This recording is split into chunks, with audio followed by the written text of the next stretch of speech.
Olá, esse é o seu Fala Trabalhadora, o programa onde os trabalhadores e trabalhadoras protagonizam. E o programa dessa semana tá leve, tá cultural, tá diverso, tá riquíssimo. O programa dessa semana é sobre cultura, é sobre o universo de trabalho de uma mulher trabalhadora da cultura. Esse é o seu Fala Trabalhadora.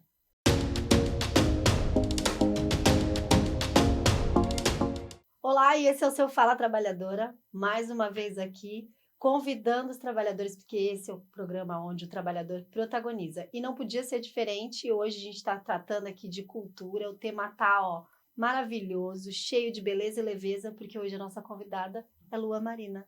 Bem-vinda, Lua. Obrigada, Dani. É um prazer estar aqui. Eu agradeço o convite.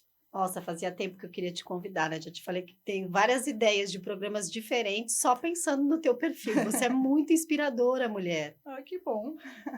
Bom escutar. Queria aproveitar essa inspiração toda e deixar com que o público também te conheça e entenda por que que essa mulher é uma fonte de inspiração e vocês vão concordar comigo.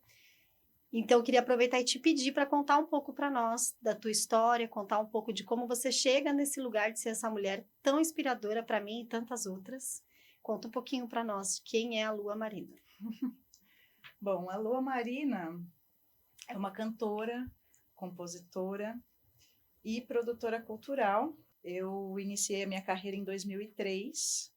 Iniciei com os estudos de canto e depois, logo depois, 6 meses depois, eu comecei a cantar profissionalmente. Me apareceu uma oportunidade e eu fui com a cara e com a coragem. E acho que me saí bem na minha primeira apresentação. Me parece, me parece. E, assim, eu já sempre tive a vontade de cantar, mas não venho de família de músicos nem nada. Então, assim, apesar de minha mãe gostar muito disso, eu nunca tive nesse ambiente nenhum incentivo. Então, isso partiu de mim mesmo. Eu já tinha 21 anos, mas iniciei e não parei até hoje. Fui cantando, tive uma longa carreira, né, assim, nessa estrada aí só de cantar, né, só da arte. Fui morar fora do Brasil, voltei, e aí quando voltei, em 2011, eu assumi o cargo de técnica de cultura na Prefeitura de São Vicente, um concurso que eu tinha feito antes de morar fora do Brasil. Quando voltei, fui chamada, e aí é que eu comecei a entender, na verdade, a tomar conhecimento, né, a saber que existiam políticas públicas de cultura e a estrutura cultural política do nosso país, né, que já vinha sendo implantada desde 2003, mas que na cidade de São Vicente não existia nada. Então, eu fui estudar sobre isso e, assim, apesar de eu já ter um posicionamento político nas músicas que eu cantava, né, com referências como Chico Buarque, Caetano Veloso, Gilberto Gil, eu não tinha consciência exatamente do que era esse posicionamento, né? E aí, quando eu comecei a estudar, é que eu fui entendendo e tomando, né, criando uma consciência desse papel político que a arte tem. E foi importantíssimo para mim estar dentro da prefeitura, estudei muito, trabalhei muito com as políticas públicas de cultura, porque eu também ganhei não só, né, esse conhecimento, mas eu também ganhei a experiência de estar com as pessoas, de falar com as pessoas, de estar inserida nos espaços culturais que não eram os espaços culturais que eu atuava, né? Então, dentro de outros segmentos da cultura, mas também dentro de outras realidades mesmo, né? E São Vicente é uma cidade muito rica em cultura, mas em geral em cultura popular, que é uma cultura menos valorizada, e também as pessoas estão escondidas, né? Porque a cultura popular ela tem essa tendência de não ter mídia, né? Não está nos grandes Não centros, tá nos nas... grandes centros, não tá nos teatros, né? Então, e aí a partir disso, passei esse tempo, passei 10 anos dentro da prefeitura, e depois quando entrou a pandemia, eu comecei a rever a minha vida, a repensar o que eu estava vivendo ali. E comecei a perceber que eu estava cada vez mais deixando de cantar e cada vez mais atuando politicamente. Porém, essa atuação política era como funcionária pública, então eu não tinha autonomia sobre o meu trabalho, né? Muitas das coisas que eu propunha morriam na praia, e isso me consumia demais, assim. E pensei, bom, estou deixando de fazer o que eu mais amo fazer, a razão pela qual eu estou aqui até hoje, né? Não posso, não vou fazer mais isso comigo. E aí, então, decidi que eu retomaria a minha carreira e voltaria a cantar ativamente, novamente, e a compor, e etc. e tal. Bom, em abril de 2021, eu pedi licença sem vencimento na prefeitura e passei a atuar dentro da música de forma autônoma. Abri uma MEI, né? Fiz todo o processo de profissionalização da produção, né? E do meu próprio trabalho. Voltei a estudar canto também, que era algo que eu tinha parado de fazer. E agora eu estou nesse momento da retomada, né? Há 1 ano eu tenho trabalhado nessa retomada da minha carreira. Eu tive filhos, né, nesse meio tempo. Tenho uma filha de 7 anos e um filho de 4 anos. E isso acabou que também me tirou um pouco dos palcos, porque, obviamente, a gente tem todo uma necessidade São de... as necessidades intrínsecas na maternidade. Exatamente, de cuidar. A mãe full-time. E principalmente à noite, né? E que eram os momentos em que eu cantava e que eram os momentos em que os meus filhos precisavam de mim. E aí eu fui cada vez mais deixando de tocar. Então, nesse momento agora, eu estou fazendo essa retomada, né, de investir realmente na minha carreira, né? Eu nunca deixei de cantar, mas eu estava cada vez cantando menos, né? E aí estou ainda, né, nesse trabalho de expandir a distribuição do meu canto, da minha música, né? Mas também no trabalho interno, né, dentro de casa, de desconstruir tudo que foi construído nesses 7 anos, porque o meu marido também é músico, então ele também trabalha na noite.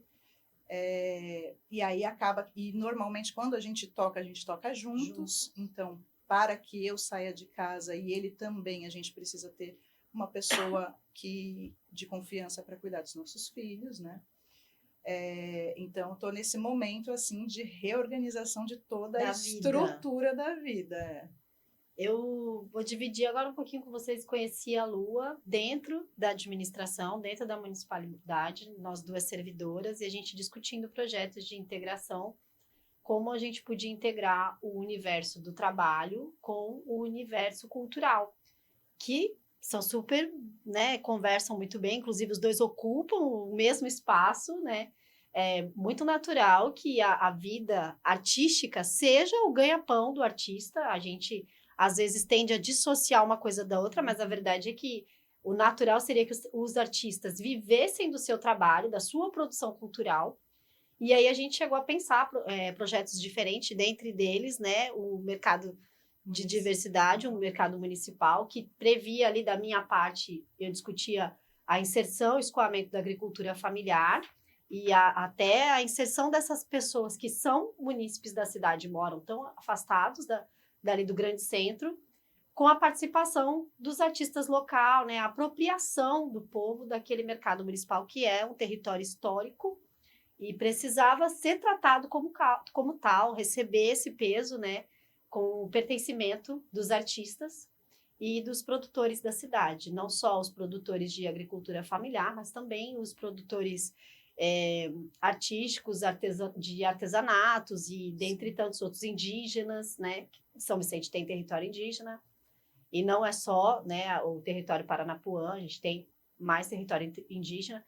Então, nesse meio tempo, a gente se conhece, a gente até atua um pouco em algumas rodas, e aí a vida muda com as transições de governo, os servidores que estão assistindo sabem que a cada 4 anos a nossa vida muda também, e a gente se readapta ao novo tom do trabalho, mas somos nós quem mantemos a cidade funcionando. E aí, nosso afastamento da pandemia foi quando, na verdade, nos aproximamos. Sim. Através das lives, da necessidade da cultura em meio à pandemia. Como foi? Eu e meu marido, a gente assistia vocês nas lives que vocês faziam semanalmente. E como era gostoso para nós, aquele momento casal. A gente colocava as crianças para dormir, para assistir vocês na sala, só os dois, né? E você ainda fazia essas recomendações, afasta o sofá, afasta as cadeiras, a gente abria o vinho, vai começar, e a gente ia nessa vibe com ela, interagia, mandava mensagem para os dois, aí eles liam mensagem entre uma música e outra. Nossa, foi maravilhoso. Eu queria que você contasse um pouco dessa tua experiência da pandemia, de como foi ser um artista com filhos, com todos esses desafios financeiros que eu sei também que a gente vai dar um protagonismo para isso, mas como foi ser o bálsamo de tantos em meio à pandemia? Na tua arte, com esse momento de retomada da tua música, eu imagino o turbilhão de emoções e desafios que você vivenciou ali, você e o Hugo, e já quero agradecer, porque para minha família vocês foram um bálsamo, e queria que você contasse para nós como foi a interação, o feedback com outras famílias, com outras pessoas durante as lives. Fala um pouquinho dessa experiência, sob a ótica de quem trouxe beleza. Olha, eu acho que foi um bálsamo para a gente também, né? Porque eu me lembro, assim, que no começo da pandemia eu fiquei, assim, impactada no sentido de, gente, será que daqui a, sei lá, 6 meses a gente vai ter comida, sabe?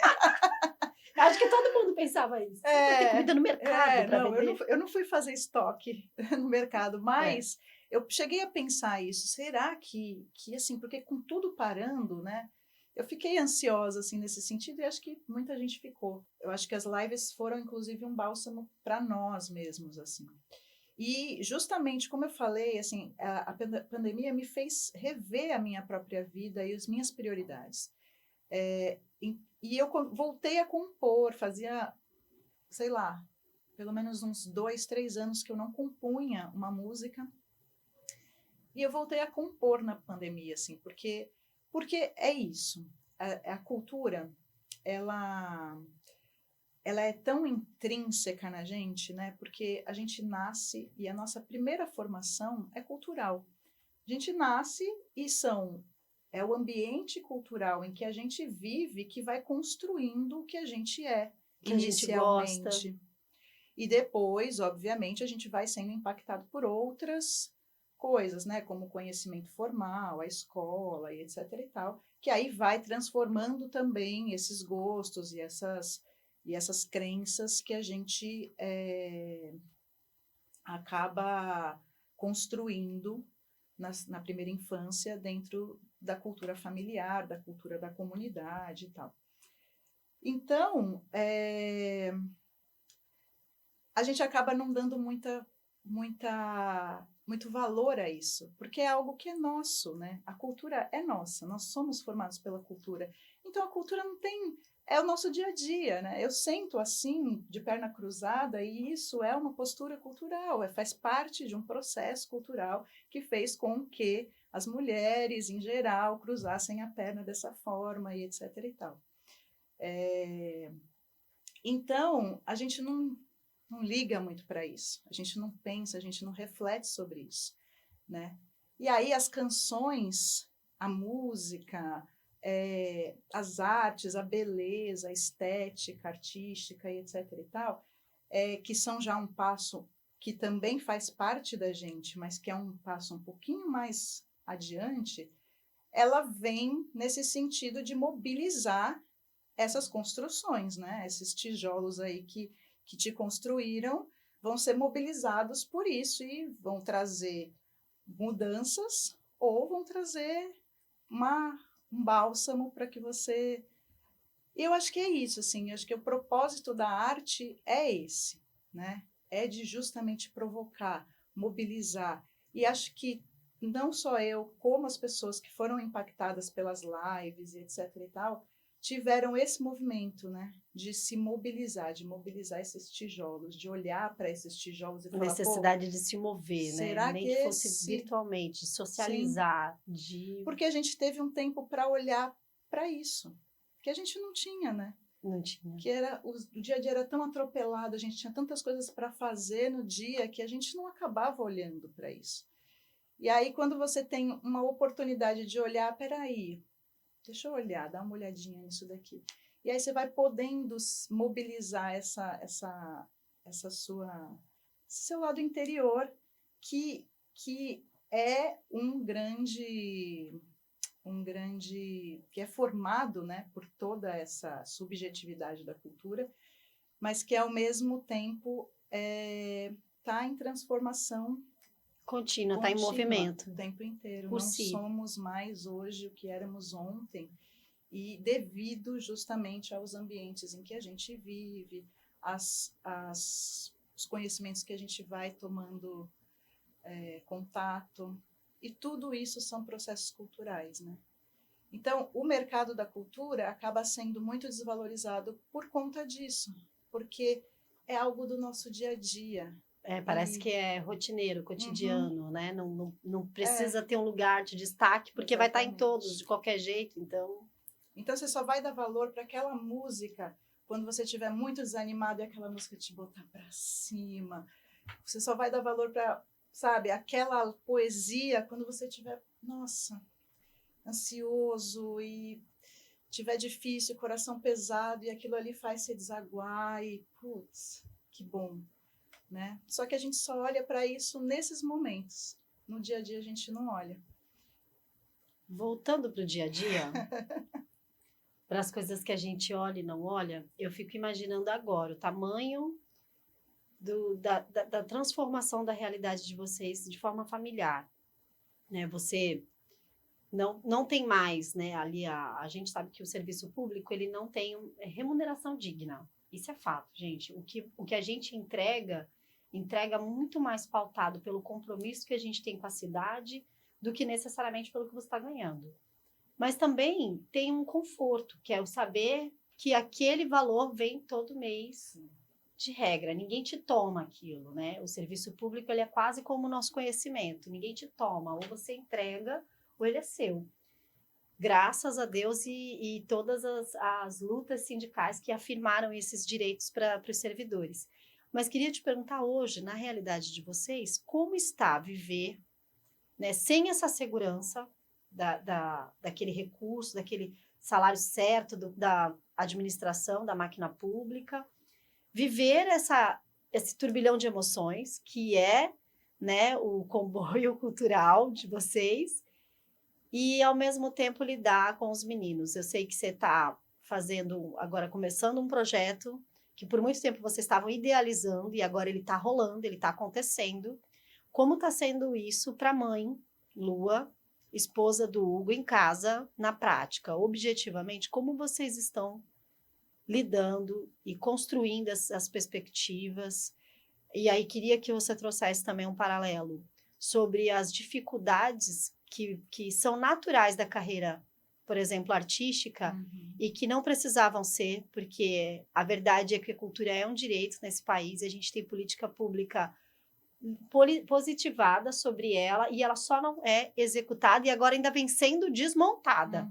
Então, assim, para todas as carreiras, a gente tem um crescimento, um plano, e para a cultura também.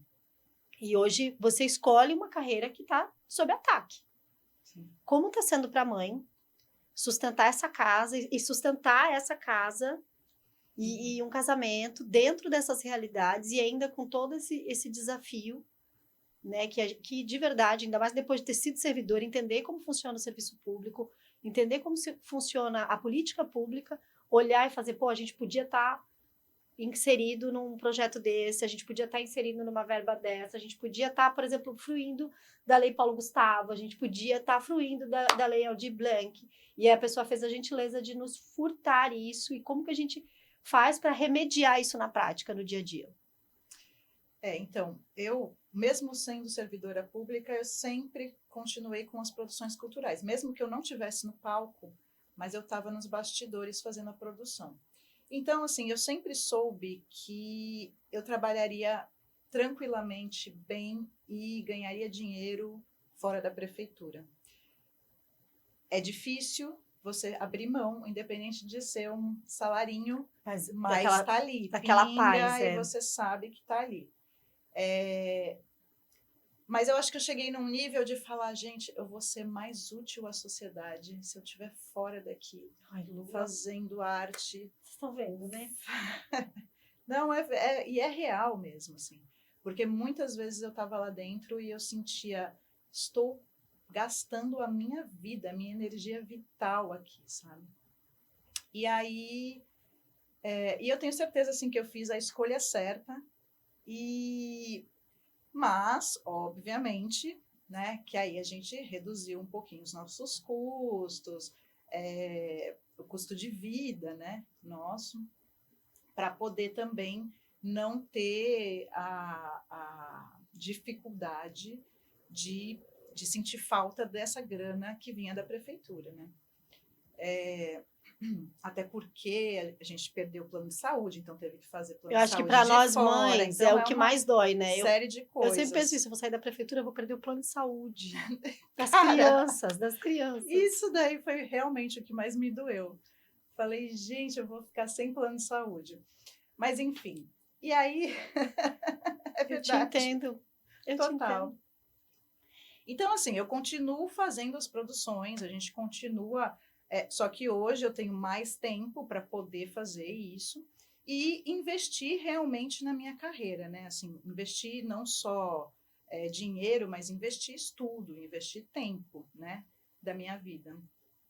E então, assim, de verdade, a gente está indo muito bem. E também, de verdade, eu sinto que cada vez mais a gente está num caminho de depender menos dos recursos públicos do que a gente dependia. Porque eu sempre escrevi muito projeto para as leis de incentivo e a gente sempre fez muitas produções com leis de incentivo. Continuamos fazendo, né? Mas eu acho que a gente tem ido assim num processo cada vez maior de depender menos dos recursos públicos. Porém, contudo, todavia, independente de depender ou não dos recursos públicos, isso tem um impacto no mercado, né? Esse desmonte da cultura tem um impacto no mercado, porque, obviamente, a gente vai ter menos pessoas, cada vez menos pessoas comprando cultura, né? Uma vez que o mercado começa a ser impactado. E aí, isso daí é uma bola de neve, né? Que só vai crescendo. Quanto menos oferta, menos procura, e as coisas vão se degringolando mesmo. Assim. O que eu vejo é que a gente estava com relação às políticas públicas especialmente, é que a gente estava num momento, até o golpe, né? A gente estava num momento de não só de valorização da cultura, mas de integração, né? Através de alguns programas como os pontos de cultura e etc. e tal, as políticas públicas estavam no momento de integrar a rede de cultura no país, quase que é muito grande. Escoamento, né, da cultura. Sim, veias mesmo, assim, pensar realmente numa teia de aranha, assim, em que as pessoas estavam começando a se ligar umas outras, né? E eu acho que isso foi uma perda muito grande e que foi agravada pela pandemia, porque aí a gente realmente não podia se ligar, né? A gente se conectava virtualmente, mas presencialmente impossível. E aí, como consequência disso, a gente acaba perdendo os espaços políticos mesmo, assim, sabe? Porque a gente poderia ser uma grande massa, uma grande teia, uma grande voz, e a gente se diluiu, né? Por conta justamente desses desmontes, né? Assim.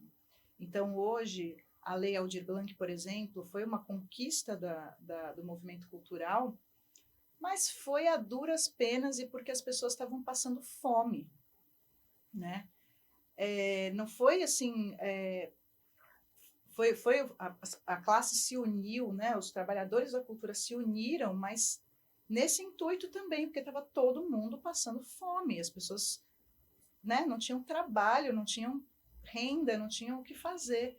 Então, foi um momento grande de união. Mas a gente vê que hoje, já com a retomada dos eventos, etc. e tal, isso já está se diluindo novamente, né? Porque justamente as políticas públicas estão anuladas no país, né?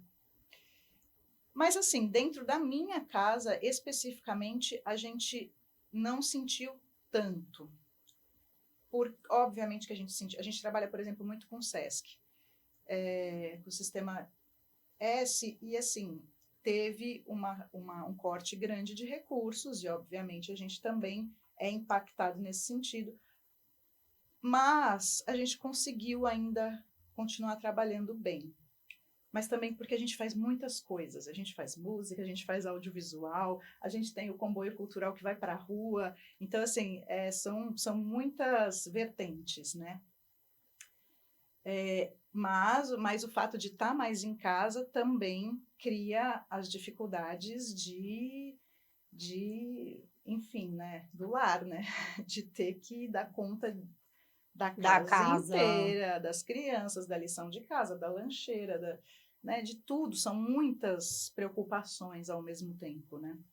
E acho que a gente ainda vive um momento, apesar disso estar se modificando, mas obviamente todos os processos culturais são muito lentos, né? Essa transformação cultural é muito lenta, mas essa perspectiva de equidade, né, de gênero entre homem e mulher dentro dessas responsabilidades, tanto da casa quanto dos filhos, a gente acaba sentindo isso, assim, eu pelo menos sinto isso muito na pele, porque acabo ficando muito com as responsabilidades da casa e das crianças, né? E é uma loucura isso, né? É uma loucura. Às vezes eu fico pensando, gente, como que eu vou dar conta? Mas eu não dou tanto conta assim, às vezes não passa, mas dá, e vamos lá, né? não dá para se cobrar isso também, sabe? E acho que o que falta muito hoje em dia para nós é a rede de apoio, né? Para as mulheres. A gente hoje vive uma vida muito isolada, né? Todo mundo. E acaba que essa rede de apoio está muito pequena, né?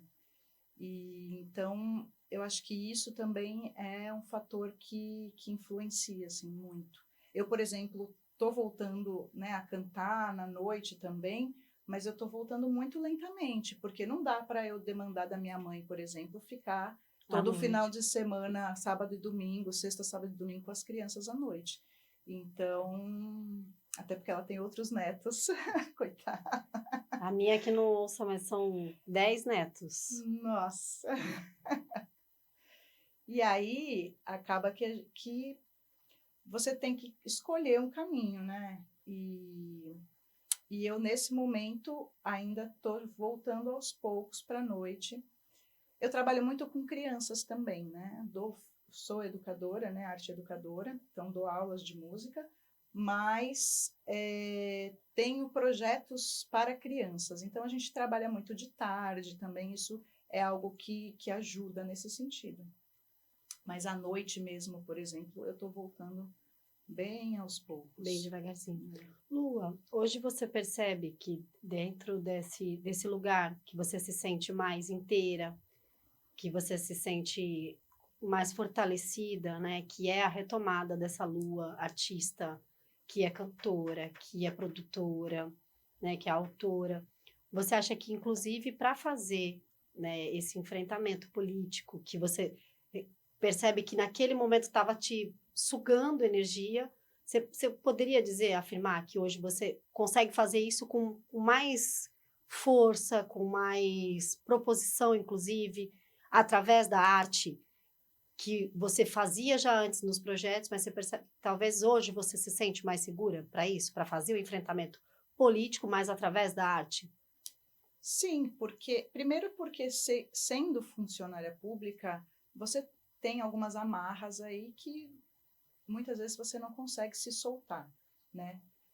Mas, em especial, na gestão pública, você trabalha para que os outros façam a mudança dentro da cultura, né? Você trabalha para que as pessoas, né, das comunidades, as pessoas que estão inseridas nos territórios, façam a mudança cultural. E como artista, eu sou a protagonista disso, né? Eu dou uma oficina todo sábado de manhã, e cada sábado eu estou num lugar de Santos. Então, um sábado eu estou na Vila dos Criadores, outro sábado eu estou no Sabuó, outro sábado eu estou no Jardim São Manuel, e na Alemoa, e a gente tem convivido com as crianças de lá desde agosto do ano passado. E, cara, é incrível, assim, porque é muito legal, as crianças adoram, elas recebem a gente, se um de nós falta, eles ficam, mas por que não veio, não sei o que e tal. Mas para a gente é algo incrível, assim, tá com aquelas crianças que são, ao mesmo tempo que elas têm deficiências que eu quero dizer assim, elas não tiveram acesso a muitas coisas, a muitos conhecimentos, a muitas coisas. Tem privações, né? Privações, exatamente. Mas, ao mesmo tempo, elas têm uma cabeça tão aberta, assim, e incrível, que muitas vezes a gente propõe uma atividade e elas expandem aquela atividade de um jeito. Então, para mim, é muito transformador também. E eu adoro viver a transformação, sabe? Eu gosto da mudança, independente do sofrimento que, às vezes, que a gente sinta para se transformar, né? Então, para mim, é apaixonante estar atuando realmente na transformação cultural, social, de alguma forma, mesmo que sejam conta-gotinhas. Caminhando agora um pouquinho para o final já da nossa entrevista, eu não podia deixar passar as tuas últimas letras, tuas últimas músicas, que falam muito, não só desse processo, mas dessa lua que se posicionou como mulher, principalmente, né, essa mulher que é artista e que não vai abrir mão desse lugar social. Então, queria que tu me contasse um pouquinho, né, para todas nós aqui, como foi esse processo das músicas, como elas surgiram. Fala um pouquinho de cada uma delas, das duas últimas músicas, pelo menos que são as que a gente tem tido mais contato pelas tuas redes. E conta um pouco como foi esse processo. Depois a gente já entra na tua agenda cultural, para todo mundo poder acompanhar a Lu aqui na Baixada, que ela tá dando show por aí, gente.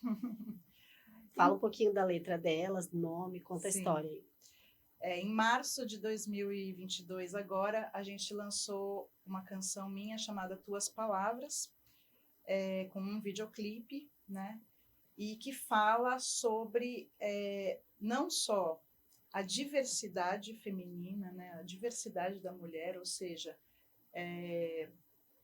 precisamos sim estar fora dos padrões porque somos diversas, né?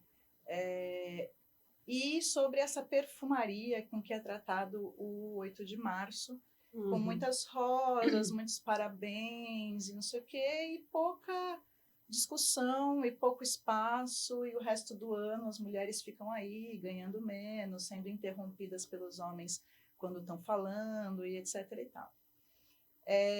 Então, essa letra surgiu por conta de uma situação que eu vivi. E aí cheguei em casa muito incomodada com aquilo e fui lá e escrevi e tal. E aí, quando a gente foi iniciar o processo de gravação das músicas, a gente... foi janeiro que a gente começou a gravar as músicas. Qual a gente vai lançar primeiro? Pô, vamos lançar primeiro Tuas Palavras, porque se não for em março, não faz muito sentido, porque a gente está justamente provocando essa discussão, né, sobre o 8 de março.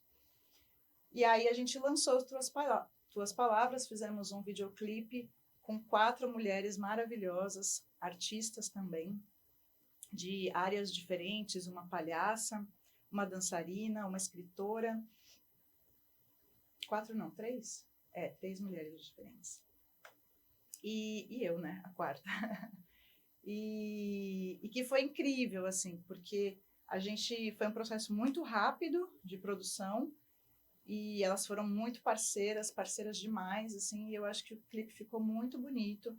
Tá no YouTube, todo mundo pode assistir lá, tá no canal do Festival Mais, e se chama Tuas Palavras.